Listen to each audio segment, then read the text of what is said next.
बिस्मिल्लाहिर्रहमानिर्रहीम। मामी ने मेरा मुंह थप्पड़ से लाल कर दिया था। बिस्तर पर पड़ी मेरी बीमार माँ रोते हुए आंखें मीच गई थी। बचपन में बाप मरा तो माँ ने मेरी खातिर शादी न की। माँ अपने भाई भाभी के पास आ गई। मेरी माँ अच्छी नौकरी करती थी और मामू मामी उनके बच्चों को भी पालती थी। सब माँ की खुशामद करते थे, लेकिन फिर माँ को कैंसर हो गया और सब बदल गया। मैंने माँ के आंसू पोंछे तो अम्मा बोली, बेटी सब्र कर, खुदा की लाठी पे आवाज है। उस रात मेरी माँ मर गई।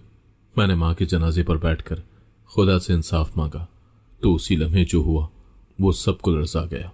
मामी ने जब मुझे थप्पड़ मारा तो ऐसा लगा जैसे बरसों की दबी हुई नफरत, हसद और हिकारत एक लम्हे में मेरे चेहरे पर बरसती चली गई। वो थप्पड़ सिर्फ गोश्त के टुकड़े पर नहीं लगा था, वो मेरे वकार, मेरे वजूद और मेरी खामोशी पर लगा था। मेरे चेहरे पर जलन हो रही थी और आंखों से आंसू बेकाबू होकर बहने लगे थे, मगर वो आंसू सिर्फ दर्द के नहीं थे, वो एक मुकम्मल जिंदगी का नोहा था। वो सब कुछ जो मैं सहती आई, जो माँ ने खामोशी से बर्दाश्त किया। माँ कमरे के अंदर बिस्तर पर पड़ी हुई थी, कमजोर, जर्द चेहरा, आंखों में वही मानूस उदासी। मैं दौड़ी उसके पास गई, उसके पास बैठकर उसका हाथ थाम लिया। वो हड्डियों का ढांचा बन चुकी थी। कहने को तो वो मेरी माँ थी, लेकिन कैंसर ने जैसे उसके सारे नक्श मिटा दिए थे। मैंने उसकी उंगलियों पर बोसा दिया। वह होले से मुस्कुराई, एक थकी हुई मुस्कुराहट जिसमें सब्र भी था, बेबसी भी और एक अजीब सा सुकून भी। बेटी सब्र कर, खुदा की लाठी बे आवाज है। ये लफ्ज वो हर रोज दोहराती थी। जब भी मामी की बदजबानी से मेरी आंखें भर जाती या मामू की लापरवाही मुझे तड़पा देती, वो यही कहती, जैसे उसने खुद को समझाने के लिए ये अल्फाज एक दुआ की तरह रट लिए थे। माँ ज़ैनब, वो औरत जिसने अपनी जवानी मेरे खातिर कुर्बान कर दी।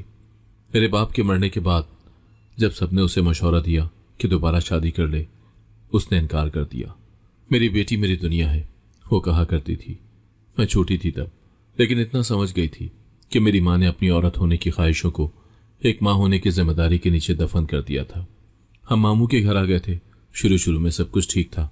माँ की अच्छी नौकरी थी, पैसा आता था, तो मामू मामी सब खुश इखलाक बने रहते थे। मेरे कजन्स भी माँ से मोहब्बत जताते, उसके लिए पानी ला कर देते, उसकी तबीयत पूछते, लेकिन मैं हमेशा माँ की आंखों में एक खौफ सा देखती थी, जैसे वो जानती हो कि ये सब आर्जी है, जैसे इस खुश इखलाकी के पीछे कोई जहर छुपा हो जो मौका मिलते ही अपनी असल दिखाएगा। वक्त गुजरता रहा। माँ ने मामू की औलाद की फीसें भरी, उनकी शादी ब्याह के खर्चे उठाए, घर का सामान लिया, बिल दिए, सब कुछ किया। माँ थकती थी, लेकिन कभी किसी से शिकवा नहीं किया। ये अपने ही है, इनके लिए कुछ करते हुए तकलीफ कैसी। फिर वो दिन आया जिसने हमारी दुनिया को अंधेर कर दिया। माँ को कैंसर हो गया। पहले पहल तो सबने हमदर्दी दिखाई, लेकिन जैसे जैसे माँ की बीमारी बढ़ती गई, वैसे वैसे मामी के चेहरे से पर्दे उठने लगे। वो नाराज होने लगी, चीखने लगी, बात बात पर ताने देती, जैसे हमने उस पर बोझ डाल दिया हो। मामू खामोशी इख्तियार कर गया। अब मामी खाना देर से देती, कभी देती ही ना, कभी जली हुई रोटी रख देती। माँ कमजोर होती गई। मैं स्कूल से आकर दौड़कर उसकी देखभाल करती, दवा देती, कपड़े बदलती, जख्म साफ करती। कभी कभी माँ रोती तो कहती, बेटी मुझे माफ कर दे, मैं तेरे लिए कुछ बेहतर न कर सकी। और फिर आज वो थप्पड़। मैंने कुछ नहीं कहा। माँ के सिरहाने बैठी रही, उसका हाथ थामे, उसके चेहरे को तकते हुए। मैंने देखा कि उसकी सांस उखड़ रही थी, उसके होंठ खुश्क थे। मैं पानी देने के लिए उठी, मगर वो हाथ के इशारे से मना कर गई। बस इतना कहा, बस अब वक्त हो गया है। मैंने उसे अपने बाजू में लिया। मेरे अंदर कुछ टूटा। ऐसा लगा जैसे सारी दुनिया एक लम्हे में सन्नाटे में चली गई हो। मेरे कानों में कोई आवाज न थी, बस माँ की आखिरी सांसों की गूंज रह गई थी। मोहल्ले वाले जमा होने लगे, जनाजे की तैयारियां होने लगी। मामी ने एक बार फिर रोना शुरू किया, जैसे वो सब कुछ सह चुकी हो, जैसे वो ही असल मजलूम हो। मामू खामोशी से बैठा रहा। मेरी आंखें खुश्क थीं, दिल में तूफान था, लेकिन आंखों से एक कतरा भी न निकला। जब माँ का जनाजा घर के बाहर रखा गया, मैं आगे बढ़ी और उसके कदमों में बैठ गई। हाथ दुआ के लिए उठाए, आसमान की तरफ देखा और कहा, या अल्लाह, मेरी माँ मजलूम मरी है, इसका कोई जुर्म न था। इसने सारी जिंदगी दूसरों के लिए जी और बदले में क्या पाया? बेहिसी, जिल्लत, बीमारी, तन्हाई। तू इसे इंसाफ दे, उन सब के चेहरों से नकाब नोच ले। मुझे कुछ नहीं चाहिए, बस माँ के आंसुओं का बदला चाहिए। जब माँ का जनाजा उठा तो मेरे कदम जैसे जमीन से जुड़ गए थे। एक अजीब सी सनसनाहट जिस्म में दौड़ रही थी, जैसे रूह अलग होने के बाद खालीपन का शोर पीछे छोड़ जाती है। मामी मातम कर रही थी, इतनी जोर से कि जैसे माँ की लाश उसकी सगी बहन की हो। उसके अल्फाज, उसकी चीखें मुझे अंदर से काटती जा रही थी। ज़ैनब ने हमें छोड़ दिया, हम यतीम हो गए, वो कह रही थी। मैं हैरान थी, यही औरत तो कल माँ को ताने दे रही थी कि ये मरे तो हमारी जान छूट जाए, सुकून आ जाएगा, और आज वही औरत उसकी मौत पर सीना को भी कर रही थी। मामू चुप खड़ा था। मोहल्ले की औरतें आईं, मेरी पीठ थपथपाई और बोली, बेटी, माँ एक ही होती है, हम जानते हैं दुख कितना गहरा होता है। कुछ ने रोते हुए मुझे गले से लगा लिया, लेकिन मैं बस पत्थर की बनी खड़ी रही। कब्रिस्तान तक का सफर मुझे एक ख्वाब सा लगा, ऐसा ख्वाब जिसमें नींद नहीं, बस बोझ है, खामोशी है और एक बेनाम सा अंधेरा। जैसे माँ की मैयत नहीं, मेरे अंदर का सब कुछ उस जनाजे के साथ दफन होने जा रहा था। जब मैयत कब्र में उतारी गई, मेरा दिल कांप गया। मट्टी की वो पहली फुहार जो माँ के चेहरे पर पड़ी, वो मेरे सीने पर लगी। ऐसा लगा जैसे सांस रुकने लगी हो। मैं वहीं बैठ गई, कब्र के करीब, और मट्टी पर हाथ फेरने लगी। एक बार फिर दुआ के लिए हाथ उठाए, आसमान को देखा और कहा, या अल्लाह, तूने माँ का सब्र देखा, अब मुझे इंसाफ भी दिखा दे। मेरी माँ की कुर्बानी रायगा न जाने देना। जनाजे के बाद लोग बारी बारी चले गए, सन्नाटा छा गया। मैं देर तक कब्र के पास बैठी रही, शायद घंटों। तभी एक नहीफ सी आवाज मेरे करीब आई, बेटी। मैंने सर उठाया। एक बूढ़ा शख्स, सफेद दाढ़ी, आंखों में नमी, कंधों पर चादर डाले खड़ा था। मौलवी खलील, मोहल्ले की पुरानी मस्जिद का इमाम, जो कई सालों से बीमार और गोशा नशीन था। शायद आखिरी बार उसे अपने बचपन में माँ के साथ नमाज पढ़ते देखा था। वो मेरे पास बैठ गया और आहिस्ता से बोला, ज़ैनब बहुत अजीम औरत थी। जब तुम बहुत छोटी थी, तुम्हारे बाप के इंतकाल पर वो मेरे पास आई थी। कहने लगी, मौलवी साहब, मुझे किसी मर्द की छाँव नहीं चाहिए, मेरी बेटी मेरी दुनिया है।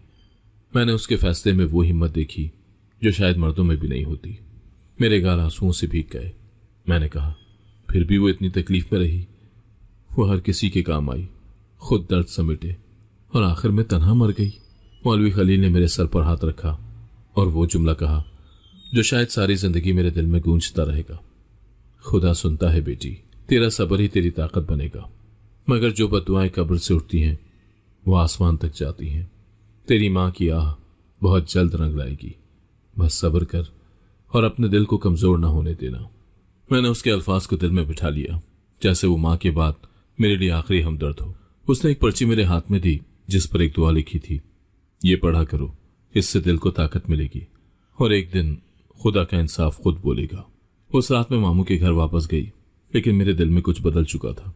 मैंने वो पर्ची निकाली और धीमी आवाज में पढ़ना शुरू किया। हर लफ्ज मेरे अंदर उतरता गया, जैसे माँ की दुआ की बाज़गश्त हो। उस दुआ में वो ताकत थी जो मुझे जिंदा रखती, जो मुझे माँ की मौत के बाद भी टूटने न देती। माँ की गुजर जाने के बाद जो खला मेरे दिल में पैदा हुआ था वो तो शायद कभी ना भर पाता, लेकिन जो खला इस घर में मेरी हैसियत में आया वो मुझे हर लम्हा चुभने लगा। पहले मेरी माँ जिंदा थी तो मामी की जबान पर कुछ लगाम थी, मामू की आंखों में कुछ लिहाज, लेकिन अब वो सब पर्दे उतर गए थे। अब मैं सिर्फ एक बोझ थी, नापसंदीदा, बेमकसद और गैर जरूरी। दूसरे ही दिन मामी ने खाने के वक्त मेरे सामने थाली धर दी, जिसमें बस चंद चपातियों के टुकड़े थे और एक जली हुई सब्जी, वो भी ऐसे फेंक कर जैसे किसी जानवर के आगे डालती हो। तुझे हम क्यों खिलाएं? अब तेरा बाप तो है नहीं, माँ भी चल बसी, हमारी मेहरबानी है कि तुझे छत दी हुई है। मैंने बिना कुछ कहे वो ही खा लिया। जबान पर तलखी थी, दिल में नमक, लेकिन मैं जानती थी कि बोलना बेकार है। माँ के बाद मेरी कोई हैसियत नहीं बची थी। मैंने खुद से वादा किया था कि खामोश रहूंगी, सह जाऊंगी, वक्त का इंतजार करूंगी। मौलवी खलील के अल्फाज बार बार दिल में गूंजते, खुदा हमेशा सुनता है। अब मुझे स्कूल जाने की इजाजत भी नहीं थी। पहले तो मामी ने कहा कि चंद दिन आराम कर ले, अभी माँ का सूख है, लेकिन वो चंद हफ्तों में बदल गए। एक दिन साफ अल्फाज में बोली, अब पढ़ाई की कोई जरूरत नहीं, हमने पैसे दरख्त पर नहीं उगाए। मैंने मामू से बात करने की कोशिश की, लेकिन उसकी आंखों में भी बेरुखी थी। आयशा, हालात समझा करो, अब तुम बड़ी हो गई हो, खुद को संभालो, हम जितना कर सकते हैं कर रहे हैं। उनके अल्फाज मेरे दिल में तीर बनकर गड़ गए। मैंने पलटकर कुछ न कहा, खामोशी ही मेरी ढाल बन चुकी थी। फिर हारून, जो कि मेरे मामू का बेटा था, उसका रवैया बदलने लगा। वो पहले मुझे नजरअंदाज करता था जैसे मैं कोई चीज ही ना हूं, लेकिन अब वो अक्सर मेरे आसपास मंडलाने लगा। हारून कभी खाने के वक्त मुझे छूने की कोशिश करता, कभी बातों में उलझाता, लेकिन मैं उसकी आंखों में आंखें डालकर कहने लगी थी, मुझे खौफ महसूस होता है। मगर अब मैं उस खौफ को अपनी ढाल बना रही थी। एक दिन रात को जब वो मेरे कमरे के बाहर खड़ा था, मैंने ऊंची आवाज में दुआ पढ़नी शुरू की, इतनी बुलंद कि पूरा घर सुन ले। वो सहम गया और उस दिन के बाद पहली बार पीछे हट गया। मामी और मामू ने फिर भी मुझ पर पाबंदियां बढ़ा दी, लेकिन वो नहीं जानते थे कि मैं खामोश हूं। मगर हारी नहीं। मैं गिर चुकी थी मगर बिखरी नहीं थी। मैं जख्मी थी मगर मर नहीं गई थी।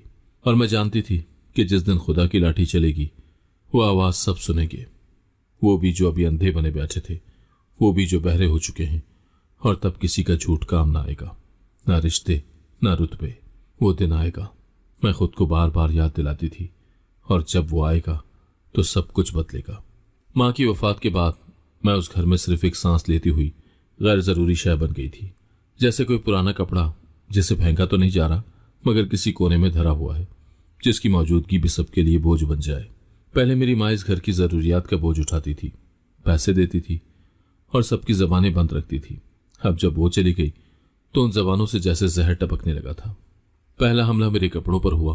मामी ने साफ कह दिया, तुम्हें नए कपड़ों की जरूरत नहीं, जो है वही काफी है। मेरे पास सिर्फ 2 जोड़े बच गए थे, एक स्कूल का यूनिफॉर्म और एक पुराना सूट जिसका रंग अब मांद पड़ चुका था। जब वो धुलते तो मुझे घर के अंदर वही पुराने पर्दे से बने कपड़े लपेटने पड़ते। एक दिन मामी ने मेरा यूनिफॉर्म पानी में डाल दिया। कहने लगी, जब स्कूल की फीस नहीं तो यूनिफॉर्म का क्या काम। तब मुझे मालूम हुआ कि मुझे स्कूल से निकाल दिया गया है। मामी ने स्कूल फोन करके कह दिया था कि अब फीस अदा नहीं हो सकती। मामू ने इस पर भी कोई बात न की, ना ही मुझसे नजरें मिलाई। बस अखबार की ओर से एक लंबी सांस ली, जैसे ये सब उसकी जिंदगी का हिस्सा ही ना हो। दिल में एक तूफान मचा, मगर मैं खामोश रही। मैं जानती थी कि अब मुझे खुद ही अपने लिए खड़ा होना है। मगर तभी जब सबसे ज्यादा कमजोर थी, मेरे गिर्द खुफिया साए गहरे होने लगे। एक रात अचानक हारून मेरे कमरे में आ गया। मैं लेटी थी, दरवाजा खुला रह गया था, क्योंकि मामी ने कहा था कि दरवाजा बंद करने की तुम्हारी क्या औकात, ये तुम्हारा कमरा थोड़ी है। वो दबे कदमों आया और मेरे बिस्तर के करीब झुक गया। मैं जाग रही थी मगर आंखें बंद रखी। उसकी सांस मेरे चेहरे पर महसूस हुई। हाथ मेरे सर के पास से गुजरा।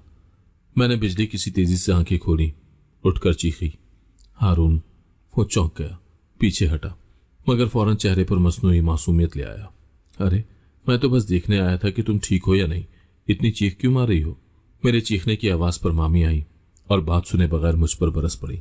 चुप कर जा, रात के वक्त शोर करती है। हारून तो तेरा भाई है, शर्म कर, जरा सा लिहाज नहीं। मैं चुप हो गई। हारून दरवाजे के कोने में खड़ा मुस्कुरा रहा था, जैसे जानता हो कि अब मैं कुछ भी कहूं कोई यकीन नहीं करेगा। मामू सब कुछ देखता, महसूस करता, मगर आंखें बंद रखता। एक दिन मैंने हिम्मत की और उससे कहा, मामू। हारून, और मेरी बात पूरी होने से पहले ही वो अखबार रखकर उठ खड़ा हुआ। बकवास न कर, हारून तेरा भाई है, अपनी औकात में रहे। मगर मामू, वो बस कर, हमने तरस खाकर तुझे रखा हुआ है, एहसान कर रहे हैं, और तू हमारे बेटे पर इल्जाम लगा रही है। मुझे वो लम्हा कभी नहीं भूलता। मामू की आंखों में जो सर्दी थी वो मुझे आज भी याद है कि रिश्ते सिर्फ खून से नहीं बनते, और खून का रिश्ता भी अक्सर सबसे ज्यादा जहरीला होता है। अब मैंने बोलना छोड़ दिया था। हारून की मौजूदगी में सांस रोक लेती। घर के हर कोने में उसके कदमों की चाप से घबरा जाती। मेरी रातें जागते, कांपते और माँ की कब्र को याद करते गुजर गई थी। मुझे वो रात याद है जब मैंने चुपके से सहन में जाकर आसमान की तरफ देखा और कहा, माँ, मुझे माफ करना, मैं बहुत कमजोर हूं, मैं खुद को नहीं बचा सकती, मगर तू तो रब के पास है, तू तो कुछ कर सकती है, मुझे बचा ले या अपने पास बुला ले। उसी रात एक वाकया हुआ। मामू के दूसरे बेटे नबील को बुखार हो गया। वो जो कभी बीमार ना होता था, अचानक बिस्तर से लग गया। मामी रो रही थी, चीख रही थी, दुआएं मांग रही थी। मैं अंदर बैठकर बस खामोशी से सुनती रही। हारून मेरे पास आया, लेकिन उस दिन उसकी आंखों में हिचकिचाहट थी, जैसे कुछ बदला हो, जैसे वो कुछ सोच रहा हो। फिर मुझे अम्मा की बात याद आई। वो कहती थी, हर जुल्म की रात के बाद इंसाफ की फजर जरूर होती है। बर्दाश्त करो बस बेटी। घर से निकलने की इजाजत मेरे लिए अब एक ख्वाब बन चुकी थी। पहले तो बहाने बनाए गए, सो गए, इज्जत का ख्याल रख, मोहल्ले वाले बातें बनाएंगे, मगर फिर ये बातें अहकाम में बदल गईं। दरवाजे के पार पांव रखा तो टांगे तोड़ देंगे। मामी की आवाज में जहर भर गया था। वो मेरी सांसों पर पहरा देती, जैसे मैं कोई चोर हूं जो उनका सुकून चुरा लेगी। लेकिन साथ ही मामी को पैसे भी चाहिए थे। एक दिन बोली, एक औरत के यहाँ सफाई का काम है, तू जाएगी कल से, पैसे भी मिलेंगे। मैंने पलट कर पूछा, पैसे मुझे मिलेंगे? तो वो हंस दी, एक जहरीली हंसी। हमने तेरे नखरे उठाए हैं, जो कमाएगी वो लेना हमारा हक है। मैं अगले दिन उस औरत के घर सफाई करने गई। वो एक अकेली बेवा थी, नरम दिल और इज्जत देने वाली। उसके यहाँ काम करना मेरे लिए सांस लेने जैसा था। वहां कुछ लम्हे ऐसे गुजर जाते थे जैसे मैं आजाद हूं, जैसे मेरा वजूद कुछ मायने रखता है। लेकिन शाम को जब घर आती तो मामी मेरी जेबें चेक करती, बैग उलटती, फिर मुझे कहती, चोर ना बनना, तेरी माँ की तरबियत पर अब भी शक है हमें। तनख्वाह सीधी उसके हाथ में जाती और मेरे हिस्से में सिर्फ थकन, जूतों की धमक और हारून की आंखों की तपिश रह जाती। वो अब और बेशर्म हो चुका था। पहले वो छुप छुप कर मुझे देखता था, अब खुलेआम देखता, गंदे जुमले कहता, मेरे रास्ते में खड़ा होता, मेरे काम में दखल देता। एक दिन जब मैं कपड़े धो रही थी, वो मेरे पास आकर खड़ा हो गया और कहने लगा, तुझे देख के तो सारे दिन की थकन खत्म हो जाए। मैंने गुस्से से उसे घूरा, लेकिन कुछ बोल न सकी, क्योंकि मैं जानती थी कि अगर कुछ कहा तो मामी मुझे ही कसूरवार ठहराएगी। हारून जानता था कि अब उसका कोई कुछ नहीं बिगाड़ सकता, और वो मेरी खामोशी से मजीद मजबूत होता जा रहा था। दिन रात एक से हो गए थे। सुबह सफाई, शाम को जिल्लत, रात को खौफ। मेरी खोपड़ी हर वक्त भारी रहती, आंखों में नींद का नामो निशान न था। मैं रोज माँ की कब्र का तस्वुर करती, जैसे वो कहीं दूर से मुझे देख रही हो और मैं उसे कह रही हूँ, माँ मैं थक गई हूँ। और फिर वो दिन आया जिसने मेरी अंदरूनी कैद को एक हकीकी खौफ में बदल दिया। रात का वक्त था, सब सोने जा चुके थे। मैं अपने कमरे में लेटी थी, कमजोरी और थकन से निढाल। जब दरवाजा धीरे से चरचराने लगा, दिल की धड़कन रुक सी गई। दरवाजा खुला, हारून अंदर आया, आहिस्ता आहिस्ता बिल्ली की चाल चलता हुआ। आयशा, उसकी आवाज फिसलती हुई आई, जैसे जहर की बूंद किसी फल पर गिरी हो। मैं उठ बैठी और कांपती हुई आवाज में बोली, निकल जाओ मेरे कमरे से, वरना शोर मचा दूंगी। वो मुस्कुराया, आंखों में वही बदबू, वही हवस। अम्मी ने कहा था दरवाजा खुला छोड़ देना, रात को हवा बंद हो जाती है। मैं तो बस हवा लेने आया हूं। मेरे हाथ में कुछ नहीं था, सिर्फ एक चादर। मैंने वही चादर लपेटी और दरवाजे की तरफ लपकी। वो आगे बढ़ा, हाथ बढ़ाया कि मुझे रोक ले, लेकिन मैं पूरी ताकत से चीख पड़ी, बचाओ बचाओ। घर गूंज उठा। मामी भागती हुई आई, मामू भी पीछे पीछे। हारून ने फौरन हाथ पीछे किया और खुद को दूर कर लिया, जैसे कुछ हुआ ही ना हो। मैंने रोते हुए हाँपते हुए सब कुछ बता दिया, एक एक पल का हाल। मामी चीखी, बकवास बंद कर, बाजारी लड़की, मेरे बेटे पर इल्जाम। तुझे तो हमने छत दी, खाना दिया, और तू हमारी इज्जत को ही रौंदने लगी। मामू ने सर झुका लिया, जैसे कुछ सुनने की ताब ना हो। कुछ लम्हे ऐसे ही गुजरे जैसे वक्त भी शर्मिंदा हो। मामी ने फैसला सुना दिया, कल से बाहर का काम बंद, अब अंदर रहोगी, आंख उठा के बिना देखोगी किसी को। मेरी कैद मुकम्मल हो गई थी। अब न काम, न हवा, न धूप, न कोई रास्ता। लेकिन उस रात मैंने चुपके से वही पर्ची निकाली जो मौलवी खलील ने दी थी। दुआ के अल्फाज अब पहले से ज्यादा गहरे लगे। मैंने जमीन पर सजदा किया और सिर्फ इतना कहा, अल्लाह तेरी लाठी बेआवाज है, तू उसे अब मार दे कि सब सुन ले, सब देख ले। मैं जानती थी कि कुछ बदलने वाला था, कुछ बहुत खौफनाक। रात के पिछले पहर जब सारा घर नींद में डूबा होता था, तब हर कदम की चाप ज्यादा गहरी सुनाई देती थी। हर तरफ से झांकती खामोशी में खौफ का एक साया बस जाता था, जैसे दीवारों ने भी सांस लेना बंद कर दिया हो। उसी गंभीर खामोशी की गोद में वो रात आई, एक रात जो मेरे लिए सिर्फ एक वाकया नहीं, बल्कि वो घड़ी बन गई जिसने मेरी रूह से मेरी आवाज छीन ली। मैं बिस्तर पर लेटी हुई थी, थकन से चूर, दिल में वही दुआ, वही पर्ची के अल्फाज जो रोज दोहराती थी। कमरा अंधेरे में डूबा था, मगर मेरी आंखें खुली थी। नींद अब मुझसे रूठ चुकी थी, जैसे मेरी आंखों में ठहर गई हो, सिर्फ देखने के लिए। वो सब जो मैं सह रही थी, वो सब जो मुझ पर गुजरने वाला था। दरवाजा फिर से हौला हौला चरचराया, आहिस्ता आहिस्ता रेंगती आवाज, जैसे कोई नरखरे में चाकू रख रहा हो। मेरी सांस रुक गई। मैंने चादर को और सख्ती से अपने गिर्द लपेट लिया, लेकिन मेरा जिस्म कांपने लगा। दिल ने कहा, वो फिर आया है। दरवाजा पूरी तरह खुला और हारून अंदर दाखिल हुआ, बगैर किसी हिचकिचाहट के। इस बार उसकी आंखों में सिर्फ एक इरादा था। मेरे दिल की धड़कन ने कानों को बहरा कर दिया। मैं बिस्तर से उठकर दीवार से जा लगी। अंधेरे में उसका साया मेरी तरफ बढ़ता गया। अब बहुत चीखें मार ली तूने, वो धीमी आवाज में बोला, जैसे सांप फुनकार रहा हो। अब जरा खामोशी से बात करेंगी? हारून, खुदा के लिए पीछे हट जाओ। मेरी आवाज थर थर कांप रही थी और होंठ खुश्क। मैंने हाथ से उसे दूर करने की कोशिश की, मगर वो बिफरा हुआ दरिंदा बन चुका था। सब कुछ बर्दाश्त कर लिया है ना तूने, अब ये भी सह ले। वो हंसा और मेरी तरफ लपका। मैंने पूरी ताकत से चीख मारी, जोर से दरवाजे की तरफ भागी, मगर उसके हाथ मेरे बालों में पैवस्त हो गए। मैंने जोर से हाथ पांव मारे, दीवारों पर थप्पड़ मारे, चीखती रही, बचाओ मामू, कोई है। मेरे शोर से कमरे के बाहर कदमों की चाप सुनाई दी। दरवाजे पर एक साए का ज़हूर हुआ। मामू था। मैंने पूरी उम्मीद से पुकारा, मामू बचाएं, देखें हारून क्या कर रहा है। दरवाजा पूरा खुला। मामू अंदर आया। हारून पीछे हट गया, जैसे कुछ हुआ ही ना हो। मेरी चादर बिखरी हुई थी, बाल उलझे हुए थे, आंखों में आंसू, सांस पूरी हुई। मैं हिचकियां लेती हुई बोली, मामू वो मेरे कमरे में जबरदस्ती आया था, उसने। मामू ने मेरी बात काट दी। उसका चेहरा सख्त हो गया। बस कर, आवाज बंद कर। लेकिन मामू, कहाँ ना चुप हो जा, आवाज बाहर गई तो समझ ले तेरा यहां रहना हराम हो जाएगा। मैंने सहम कर देखा। मामू की आंखों में कोई हमदर्दी नहीं थी, सिर्फ खौफ था। बदनामी का खौफ, इज्जत के ड्रामे का। उसने दरवाजा बंद किया और मेरी तरफ देखकर कहा, जो होना था हो गया, अब किसी से जिक्र मत करना। इज्जत हमारे लिए सबसे अहम है। मेरी इज्जत, मेरी जिंदगी, वो कुछ नहीं। लड़कियों की इज्जत घर की दीवारों में छुपती है, बाहर जाकर नहीं। चुप रहना सीख। उसके अल्फाज मेरे लिए आखिरी ज़रब थे। मैं वहीं जमीन पर गिर गई, चादर में सिमट कर, जैसे खुद को लपेट कर किसी गड्ढे में दफना देना चाहती हूँ। मेरा जिस्म कांप रहा था और रूह जैसे बाहर निकलने की कोशिश कर रही थी। मामी आई। चेहरे पर वहशत नहीं, गुस्सा था। अगर बाहर किसी से जिक्र किया तो सड़क पर छोड़ दूंगी तुझे। तेरे जैसी लड़कियां ही घर उजाड़ती हैं। मैंने कुछ न कहा। उस रात मैंने पहली बार महसूस किया कि मेरी आवाज मर गई है। मैं बोल तो सकती थी, अगर कोई सुनने वाला न था। मैं चीख सकती थी, मगर कोई दरवाजा न खोलता।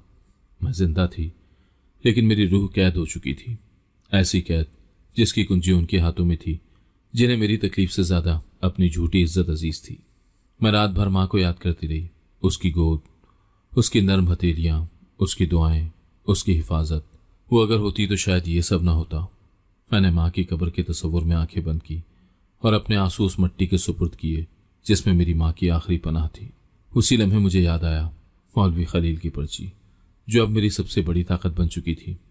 मैंने उसे निकाला लरसते हाथों से और अंधेरे में वो दुआ दोहराई, आंखों से बहते आंसू के साथ, दिल में एक नई किस्म के इरादे के साथ। या रब, आज मेरी चीख दीवारों में दफन हो गई, लेकिन मैं वादा करती हूँ एक दिन इन्हीं दीवारों से इंसाफ की गूंज निकलेगी। सुबह की रोशनी अभी फैलना शुरू ही हुई थी जब मैं दबे कदमों घर से निकली। सहन से गुजरते हुए मेरे पांव की चाप भी जैसे दीवारों को जगा न दे।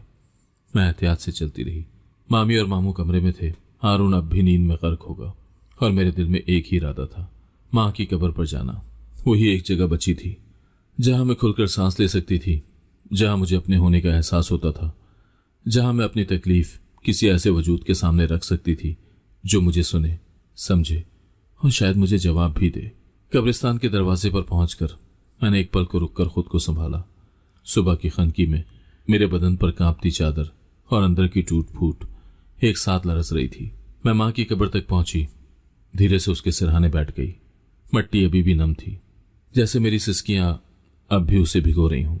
माँ, मेरी आवाज खुद से निकली, एक कांपती हुई सांस के साथ, जैसे कोई बंद कमरा खुल रहा हो। माँ, मैं जिंदा हूं, लेकिन मर चुकी हूं।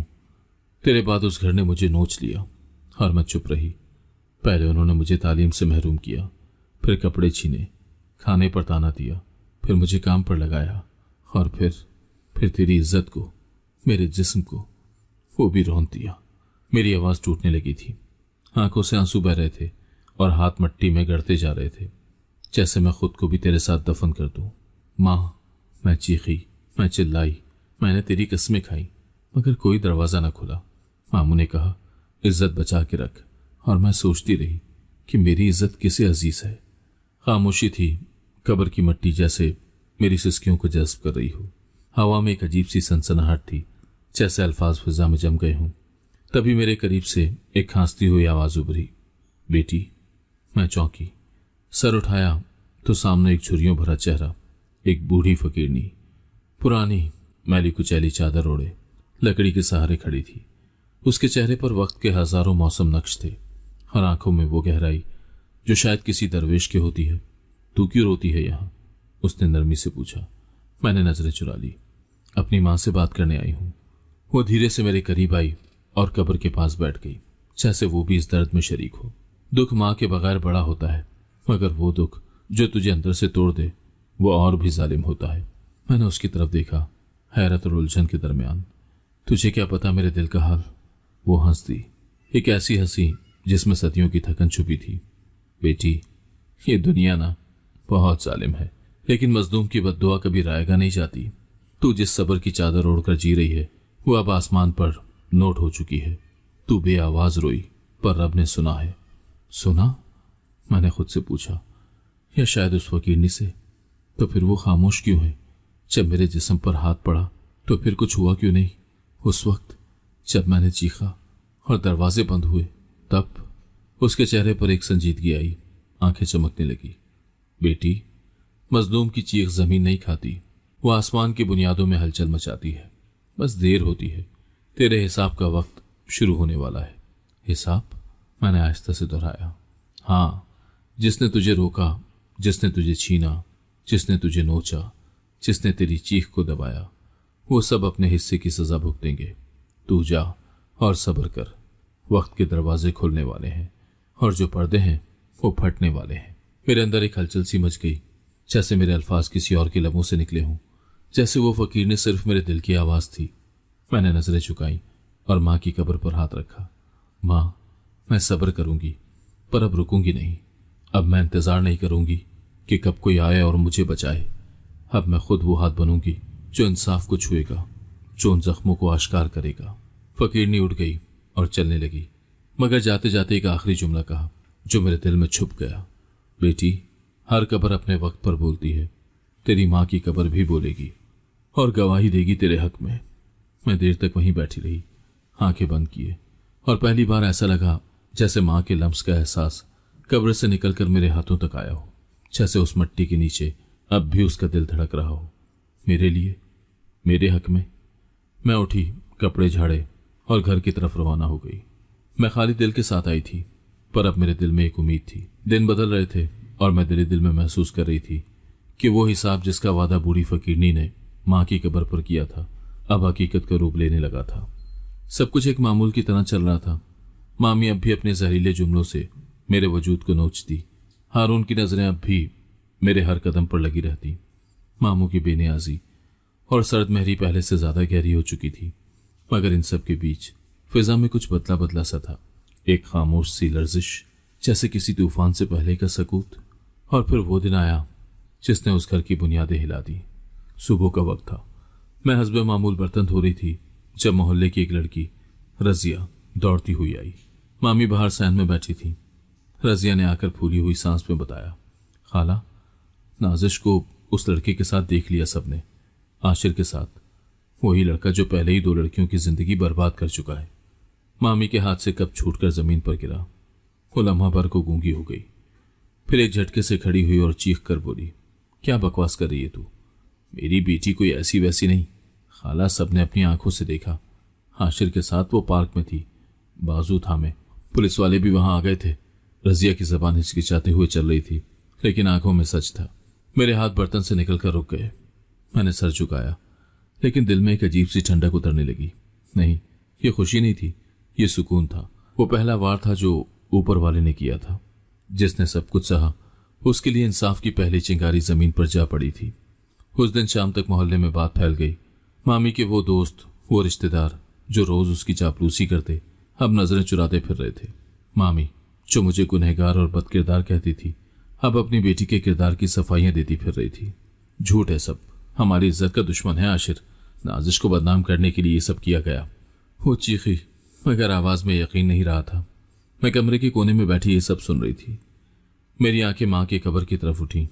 माँ, पहला हिसाब हो चुका, अब आगे भी देखना। वो सब जो तेरे साथ जुल्म करते रहे, अब उन्हें उन्हीं के साए डसेंगे। रात को मामी चुपचाप बैठी रही, न खाना बनाया न बोली। मैंने बरसों बाद पहली बार उसके चेहरे पर वो झूठा गुरूर पिघलते देखा। वो मरियम नहीं रही थी, वो माँ थी, एक ऐसी बेटी की जिसने उसका सर झुका दिया था। वही सर जो मेरे सामने ऊंचा किया जाता था, जैसे वो खुदा की नेक बंदी हो और मैं गुनाह का मुजस्समा। यह सिर्फ आगाज था। नाजिश की बदनामी अभी ठंडी भी नहीं हुई थी कि एक और तूफान उस घर पर टूट पड़ा। इस बार बराह रास्त मामू पर हुआ। दरवाजे पर जोर जोर से दस्तक हुई। मैं किचन में काम कर रही थी। मामी बैठक में खामोशी से बैठी नाश्ता कर रही थी। नाजिश अपने कमरे में कैद। मामू बाहर गया। दरवाज़ा खोला और मैंने देखा 2 मर्द जो साफ लग रहे थे किसी इदारे से आए हैं अंदर आए। उनके हाथ में कागजात थे, आंखों में तफ्तीश और लहजे में इख्तियार। नईम साहब, आपके खिलाफ करप्शन के संगीन इल्जामात हैं। हमें आपसे चंद सवालात करने हैं। बेहतर होगा कि आप हमारे साथ दफ्तर चलें। मामू का रंग फक हो गया। वो घबरा गया। मेरी क्या गलती? मैंने तो कुछ नहीं किया। ये रिपोर्ट आपके दफ्तर के अंदरूनी जराये से आई है। आपके अकाउंट में मशकूक ट्रांजैक्शंस हैं। ये सिर्फ एक रस्मी कार्रवाई नहीं। उनमें से एक ने सख्त लहजे में कहा। मामू ने सर झुका लिया और उनके साथ बाहर निकल गए। मोहल्ले वालों की नजरें दरवाजों से झांकने लगी। शाम तक खबर पूरे इलाके में फैल गई। मामू नईम, जिसे सब ईमानदार और शरीफ समझते थे, सरकारी पैसों में गड़बड़ करने के इल्जाम में पकड़ा गया। घर पर जैसे कयामत आ गई। मामी ने चुप साध ली। नाजिश अब कमरे से निकलने की हिम्मत नहीं करती थी। हारून बिफरा बिफरा सा था, लेकिन खामोश, क्योंकि अब उसकी दुनिया, उसका गुरूर, वो खानदानी रोब सब हवा हो चुके थे। चंद दिनों के बाद घर में एक और मंजर बरपा हुआ। किस्तवार चीजें बिकने लगी। पहले मामी के सोने के कंगन, फिर ड्राइंग रूम का फर्नीचर और फिर वो पुराना जेवर जो माँ के दिए पैसों से खरीदा गया था। सब नीलाम होने लगा। पैसों की तंगी, मुआशरती तानों और अंदरूनी बिखराव ने उस घर को जैसे खोखला कर दिया। और मैं सब देख रही थी, खामोश, लेकिन अब कमजोर नहीं। मेरी खामोशी अब दुआ थी, गवाही थी और शायद बद्दुआ भी। माँ की जबान जो कभी खंजर थी, अब लुकनत का शिकार थी। वो मुझे देखकर चुप हो जाती, जैसे जान चुकी हो कि वो जिसे कमजोर समझती रही, उसकी दुआएं आसमान तक पहुंच गईं। एक दिन मैं सहन में खड़ी थी। आसमान पर काली घटाएं थी। मैंने सर उठाया और दिल ही दिल में कहा, ये तो सिर्फ आंधी है, अभी तूफान बाकी है। और मैं जानती थी अब बदले का वक्त था और वक्त ने मेरी आहों को सुन लिया था। अब हर चीज एक एक करके उन्हीं के खिलाफ हो रही थी, जिन्होंने मेरी माँ के आंसू बहाए और मेरी चीखों को दीवारों में दफन किया। यह आगाज था, सिर्फ आगाज। रात की स्याही कुछ अजीब थी उस दिन, जैसे चांद भी सहम गया हो और तारे कहीं छुप गए हों। मेरे दिल में बेचैनी थी, एक अनजानी सी खटक, जैसे कुछ होने वाला हो। मैं सहन में अकेली बैठी थी। खामोशी मेरे गिर्द लिपटी हुई थी। मामी अंदर कमरे में बैठी थी। नाजिश फिर से किसी रिश्तेदार के घर छुपाने भेज दी गई थी। मामू अब भी मुकदमे और तफ्तीश की मार में उलझा था और हारून, वो पिछले कुछ दिनों से मुसलसल बाहर रहने लगा था। रातों को देर से लौटता, नशे में धुत, आंखें सुर्ख, बदन से गंदी महक और बातों में जहर। आज भी वो अभी तक घर नहीं आया था। रात के 2 बज रहे थे। अचानक दरवाजे पर जोर जोर से दस्तक हुई। मामी की चीख सुनाई दी, आयशा, बाहर देख जरा कौन है। मैं दरवाजे तक गई और जब खोला तो एक लम्हे को सांस रुक गई। 2 पुलिस वाले, उनके साथ हारून भी था, लेकिन अपने पैरों पर नहीं, बल्कि एम्बुलेंस की स्ट्रेचर पर, खून में लथपथ, नीम बेहोश हारून। यह आपका बेटा है? पुलिस वाले ने मामी से पूछा। मामी रोते हुए आगे बढ़ी। हाँ, मेरा बेटा है। क्या हुआ इसे? शराब के नशे में क्या बखाने के करीब झगड़ा किया, जिसके नतीजे में इसका ये हाल हो गया। अस्पताल में फौरी ऑपरेशन किया गया है, अब खतरे से बाहर है। मगर वो जुमला अधूरा छोड़कर दूसरे पुलिस वाले की तरफ देखने लगा। मगर क्या? मामी की आवाज लरस रही थी। डॉक्टर्स का कहना है कि वार जिस्म के ऐसे नाजुक हिस्से पर किया गया है कि अब ये मर्द नहीं रहा। मामी के लबों से सिसकी निकली। उसका जिस्म झुक गया, जैसे किसी ने रीढ़ की हड्डी तोड़ दी हो। वो फर्श पर बैठ गई और बहन करने लगी। मेरा बेटा, मेरा सहारा, ये क्या हो गया? मैं कोने में खड़ी ये सब कुछ देख रही थी। मेरे होठों पर एक हल्की सी मुस्कुराहट उभरी। वही मुस्कुराहट जो दुख के बाद जन्म लेती है, वो जो शुक्र की सूरत में लबों पर आती है, बगैर आवाज के। मैंने आसमान की तरफ देखा, माँ की कब्र को याद किया और दिल में कहा, माँ, वो रात याद है जब वो मेरे कमरे में आया था, जब मैंने चीखा और मामू ने दरवाज़ा बंद करके कहा था इज्जत घर की होती है, लड़की की नहीं। आज वही दरवाजा, वही इज्जत, वही गुरूर, सब उसके लहू में डूब गए। मामी अब पागलों की तरह हारून के जिस्म से लिपट कर रोती जा रही थी। ये तो जवान था, मेरा गुरूर था, इसकी शादी, इसकी औलाद, इसकी जिंदगी, ये सब खत्म हो गया। या अल्लाह, क्यों? पुलिस वाले खामोशी से रुखसत हो गए और एम्बुलेंस वाले हारून को अंदर कमरे में ले गए। मामी अब भी निठाल होकर जमीन पर बैठी थी, आंसू बहा रही थी, आसमान को कोस रही थी। मैं आहिस्ता से अपने कमरे में गई, दरवाजा बंद किया और आईने के सामने खड़ी हो गई। अपने आप को देखा, उस आयशा को जो 1 साल पहले सिर्फ एक सादा सी लड़की थी, माँ की मोहब्बत में लिपटी हुई, मासूम और खामोश, और अब वही लड़की वक्त की मार खाकर फौलाद बन चुकी थी। मैंने अपनी आंखों में पहली बार सुकून देखा, वो सुकून जो इंसाफ के पहले इशारे से पैदा होता है। ये पहला फैसला था माँ, मैंने आहिस्ता से कहा। अभी कहानी बाकी है, अभी तो और हिसाब होना है। और बाहर आसमान पर अचानक काली घटा ने चांद को ढांप लिया। वो रात वाकई काली रात थी, ऐसी रात जो सदियों तक अपने दामन में कुछ न कुछ दफन कर जाती है। हारून की मर्दानगी, मामी का गुरूर, मामू का सकूत, सब उस रात के सन्नाटे में दफन हो गए। और मैं अब खामोश नहीं थी, मैं गवाह थी, और शायद इंसाफ की पहली कासिद भी। उस दिन सूरज मेरे लिए कुछ अलग अंदाज में तुलू हुआ था। रोशनी में एक अजीब सी जुर्रत थी, जैसे कायनात खुद मेरा हाथ थाम कर मुझे अंधेरे से बाहर निकालने आ गई हो। मैंने आज फैसला कर लिया था, वो फैसला जिसके लिए माँ ने पूरी जिंदगी सब्र किया, जिसे मैंने बरसों दिल में दफन रखा। आज वो जबान बनने वाला था। आज मैं सिर्फ एक मजलूम लड़की नहीं थी, आज मैं अदालत के दरवाजे पर खड़ी एक गवाह थी, अपनी बेहुरमती, अपने दुख और अपनी माँ के ख्वाबों की गवाह। हारून का हादसा पूरे मोहल्ले में गूंज चुका था, लेकिन किसी को असल हकीकत का अंदाजा नहीं था। वो सब एक शराबी की बदकिस्मती समझ रहे थे, एक नौजवान की जिंदगी का इख्तिताम, मगर मेरे लिए वो आगाज था इंसाफ के सफर का और खामोशी के खिलाफ जंग का। चंद दिन बाद मैंने वो फैसला किया जो शायद हर आयशा को करना चाहिए। मैंने पुलिस स्टेशन जाकर बाकायदा शिकायत दर्ज करवाई। मेरे हाथ कांप रहे थे, मगर दिल में वो आग थी जो अब राख में नहीं दब सकती थी। मैं हारून नईम के खिलाफ केस करना चाहती हूँ। उसने मेरे साथ जबरदस्ती की कोशिश की, मुझे जिस्मानी और जहनी अजियत दी और मेरी जिंदगी को जहन्नुम बनाया। अफसर ने चौंक कर मुझे देखा, फिर मेरी आंखों में कुछ ढूंढने लगा। मैंने उसकी नजरें चीर कर जवाब दिया, मैं सबूत हूं। मेरी चीखें, मेरी आंखों के नीचे स्याह हल्के, मेरी खामोशी के बरस, ये सब गवाह हैं। उसी दिन एक और सफर शुरू हुआ।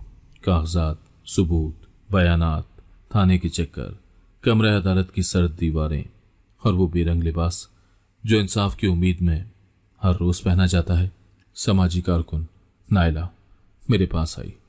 उसे मेरे केस की खबर किसी सोशल वर्कर से मिली थी। उसने मेरा हाथ थामा और कहा, तुम अकेली नहीं हो, हम तुम्हारे साथ हैं। तुमने जो हिम्मत की है वो हजारों लड़कियों के लिए मिसाल बनेगी। नायला मेरे साथ हर अदालत गई, मेरे कागजात तैयार करवाए, मेरी गवाही की तैयारी करवाई और सबसे बढ़कर मुझे वो हौसला दिया जो बरसों से मुझ में दफन था। पहली समाअत के दिन मैं अदालत के कमरे में खड़ी थी। जज के सामने वकील दाएं बाएं और हारून व्हील चेयर पर बैठा, चेहरे पर मस्नूई कमजोरी और आंखों में वही पुरानी घमंडी बेहिस्सी। मामी मेरे खिलाफ बैठकर गुस्से से मुझे घूर रही थी, जैसे मैंने उसके बेटे को कत्ल करने की कोशिश की हो। वकील ने सवाल किए, मेरे बयान पर बहस हुई, मेरे किरदार को कुरीदने की कोशिश की गई, लेकिन मैं तैयार थी। मैंने हर सवाल का जवाब दिया, आंख झपकाए बगैर, आवाज लर्जाए बगैर, दिल में माँ की दुआ और नायला की ताकत लिए। आपने शिकायत पहले क्यों नहीं की? जज के इस्तफसार पर मैंने कहा, क्योंकि मेरी आवाज बंद की गई थी। मुझे कहा गया था कि इज्जत दीवारों में छुपती है, चीखों में नहीं। लेकिन मेरी इज्जत उसी दिन मर गई थी जब मुजरिम आजाद फिरने लगा। आज मैं उस इज्जत को दोबारा जिंदा करने आई हूँ। मेरी बात पर अदालत में एक लम्हे को खामोशी छा गई। सहाफियों की नजरें मेरे चेहरे पर मरकूज हो गईं। उनके कैमरे मेरी तरफ उठने लगे। एक मासूम चेहरा, एक जख्मी लड़की और एक बहादुर गवाही, सबके लिए ये एक कहानी बन चुकी थी। नायला की एनजीओ ने अगली समातों में मेडिकल रिपोर्ट्स, माहिर नफ्सियात की गवाहियां और मोहल्ले की चंद औरतों के बयानात ने केस को मजीद मजबूत कर दिया। केस को मीडिया में उठाया गया और जल्द ही ये शहर का हॉट टॉपिक बन गया। एक यतीम लड़की की पुकार, इंसाफ मिलेगा? मुजरिम व्हील चेयर पर या जमीर पर बोझ? टीवी पर मेरी तस्वीरें चलने लगी, लेकिन मैंने कभी खुद को मशहूर नहीं समझा। मेरे लिए ये सिर्फ वो जंग थी जो परसों से मेरे अंदर लड़ी जा रही थी। एक दिन अदालत से वापसी पर मामी मुझे बाहर राहदारी में मिली। उसके चेहरे पर शिकस्त लिखी थी। वो कुछ बोलना चाहती थी, शायद गालियां, शायद माफियां, लेकिन मैं खामोशी से उसके करीब से गुजर गई। मेरी खामोशी अब उसकी सजा थी। हारून अदालत में अब कुछ बोलता नहीं था। उसकी आंखें खाली हो चुकी थी और जिस्म गोश्त का बेजान टुकड़ा बन चुका था। मामू ने अब खुद को मुकम्मल तौर पर छुपा लिया था। शायद अदालत का सामना करने की हिम्मत बाकी न बची थी। मैं जानती थी कि इंसाफ मुकम्मल नहीं हुआ, लेकिन पहला कदम तो मुकम्मल हो चुका था। मेरी गवाही अब तारीख का हिस्सा थी। मेरी आवाज अब सैकड़ों लड़कियों के दिल में गूंज रही थी। अदालत से निकलते हुए मैंने आसमान की तरफ देखा और मां के लिए दिल में कहा, मां, तेरी बेटी ने सच बोल दिया है। अब सच अपना रास्ता खुद बना लेगा। अदालत में उस दिन कमरा खचाखच भरा हुआ था। सहाफी, सोशल वर्कर्स, औरतें, तालिबात और वो सब लोग जिन्होंने आयशा की कहानी को सुना और महसूस किया। सबकी नजरें अब जज के होंठों पर थीं। कमरे में एक अजीब सा सन्नाटा था, एक खामोश तपिश, जैसा हवा भी सांस रोककर खड़ी हो। जज ने कागजात पर नजर दौड़ाई और फैसला सुनाने से पहले सिर्फ इतना कहा, यह केस सिर्फ एक जुर्म नहीं, ये एक समाज की खामोशी, एक निजाम की गफलत और एक लड़की के हौसले की कहानी है। फिर उसकी आवाज अदालत में गूंजी। अदालत हारून नईम को जिनसी हरासानी, जबरदस्ती की कोशिश और जहनी तशद्दुद के जुर्म में कसूरवार करार देते हुए 5 साल कैद और 1 लाख रुपए जुर्माने की सजा सुनाती है। कमरे में सरगोशियां फैल गईं, मगर जज ने हाथ उठाकर खामोशी करवाई। फिर अगला ऐलान, अदालत सरकारी फंड्स में खुर्द-बुर्द इख्तियारात के नाजायज इस्तेमाल के इल्जाम में मोहम्मद नईम यानी मामू को कसूरवार करार देते हुए उन्हें सरकारी नौकरी से बर्खास्त करती है और उनके असासे मुंजमद करने का हुक्म देती है। मामी का नाम लिए बगैर जज ने आखिरी फैसला सुनाया। अदालत मरियम नईम यानी मामी को झूठी गवाही, शवाहिद छुपाने और एक नाबालिग लड़की को जहनी और जिस्मानी अजियत देने के जुर्म में 50,000 रुपये जुर्माना आयद करती है। वो लम्हा जैसे वक्त रुक गया हो, जैसे बरसों की दबी चीखें, सिसकियां और खामोश बद्दुआएं एक साथ फिजा में गूंज गईं। मामी का मुंह खुला रह गया, हारून की आंखें नम हो गईं। मामू जो अदालत आने की हिम्मत न कर सका, अब अखबारी सुर्खियों में इबरत बन गया। मैंने धीरे से सर झुकाया, होंठों पर हल्की सी मुस्कुराहट आई और दिल में एक खामोश दुआ उठी, या रब, तेरी लाठी बे आवाज सही, लेकिन जब चलती है तो जमीन हिला देती है। जब मैं अदालत से बाहर निकली, कैमरों की फ्लैशें चलने लगी। सहाफी माइक पकड़कर आगे बढ़े आ रहे थे। आपने ये सब अकेले सह लिया? आयशा, आपको इंसाफ की उम्मीद कब मिली? क्या आप दूसरों के लिए मिसाल बन चुकी हैं? मगर मैंने कोई जवाब नहीं दिया, बस एक नजर आसमान की तरफ की, जैसे वहां से कोई मुस्कुरा रहा हो, और फिर कदम बाहर की तरफ बढ़ा दिए, नई मंजिल की तरफ, क्योंकि अब इंसाफ हो चुका था। अब सच्चाई ने आवाज पाली थी। वक्त गुजरता रहा, मगर कुछ निशानियां कभी नहीं मिटती। उन जख्मों की परछाइयां जो रूह पर लगे वो हमेशा साथ रहती हैं, लेकिन अब वो परछाइयां मेरी कमजोरी नहीं, ताकत बन चुकी थी। अदालत के फैसले के बाद कई माह गुजर चुके थे। मैंने एनजीओ की मदद से दोबारा तालीम शुरू की, दिन रात मेहनत की और वो सब सीखा जो कभी माँ के ख्वाब में था।